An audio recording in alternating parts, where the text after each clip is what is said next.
According to many mainstream media outlets, David Rockefeller, the banker, philanthropist, and fabled family name, has finally died today at 101 years old.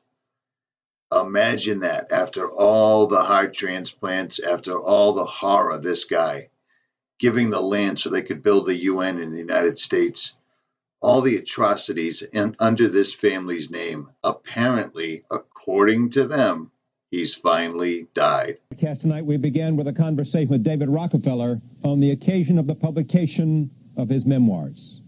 I felt that I had an unusually interesting life. I'd had chances to meet a broad variety of people all over the world. Now, I'm not even going to play any of this because it doesn't make any difference. On the cover of the book and the cover of a magazine right before 9/11 back in the 60s, he had 9/11 on his watch. So here's an especially creepy example of foreshadowing and/or revelation of the method. I bought this magazine back in 2012 off of eBay because it's David Rockefeller, the man who more than anyone made sure that the Twin Towers got built so that he could destroy them with people inside. And it's shortly after construction began, so I thought there might be some interesting, sneaky revelation of the method style language in the article. Then I noticed that he has the hands of his quite visible watch set at 9 and 11. I always felt like there must be more to this cover, but it took me 3 years to figure it out.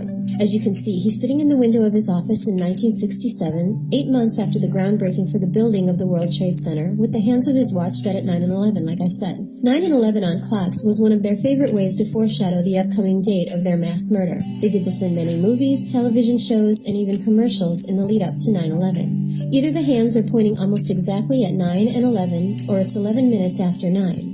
There was always something that bothered me about the so-called plane hole on the north face of the North Tower, the iconic one that really represents the 9/11 false flag and the one that they show us the most. I knew it was an important shape and angle for Rockefeller, and he knew well in advance exactly what he was going to make sure that it looked like. After all, it appears on the $10 bill back in the 1990s series, along with all the other scenes from 9/11 laid out in perfect order on the bills.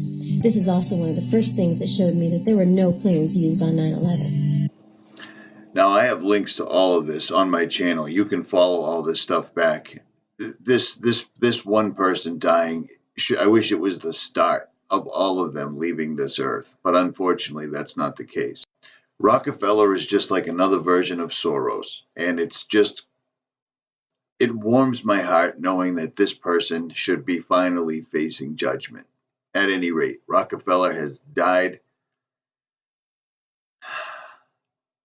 It looks like one for the good guys, if this is true. At any rate, Richie from Boston. I made this very quickly, so I apologize, but it is what it is. I got a busy day today. I'm out.